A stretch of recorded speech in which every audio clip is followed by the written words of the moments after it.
என் பேர் கீதா. எனக்கு ஜூலை 5ஆம் தேதி திடீர்னு நான் திருப்பலிக்கு வந்துட்டு போகும்போது நான் மயங்கி கீழே விழுந்துட்டேன். மக்கள்லாம் சேர்ந்து என்னைய வீட்டுக்கு கூட்டி கொண்டு விட்டாங்க. அப்புறம் அங்கேருந்து ஹாஸ்பிட்டலுக்கு போனோம்.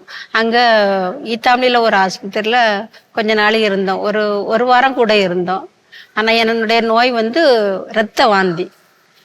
அது டாக்டர் ரொம்ப முடியாது அப்படின்னு சொல்லிட்டு பார்க்கலாம் நாளை கடத்திட்டே இருந்தார். அப்புறமா என் பிள்ளைகளாம் சேர்ந்து நாகர்கோவிலுக்கு ஒரு ஆஸ்பத்திரி கூட்டிட்டு போனாங்க. அங்கே போன இடத்துல அங்கே ரத்தம் ஏற்றுவாங்க, ஆனால் அதே ரத்தம் திரும்ப வெளியே வந்துடும். அப்படிப்பட்ட ஒரு சூழ்நிலையில ரொம்ப சீரியஸான நிறைய ஆகி போச்சு. இங்கே மக்கள்லாம் எனக்காக நல்ல ஜெபம் பண்ணினாங்க. அந்தோனியார வேண்டிதான் நல்ல ஜெபம் பண்ணாங்க. அப்போ பங்கு குருவாக இருந்தது ஜான் கென்னடி ஃபாதர். அவர் எனக்காக, நான் மறைக்கல்வி ஆசிரியராக இருந்தேன், அதனால அவங்க எனக்காக என்னையே நினைச்சு என் பிள்ளைகளையும் நினைச்சு நல்ல ஜெபம் பண்ணாங்க. அப்புறமாட்டு அங்க இருந்து முடியாத பட்சத்துக்கு கிம்ஸுக்கு கொண்டு போனாங்க.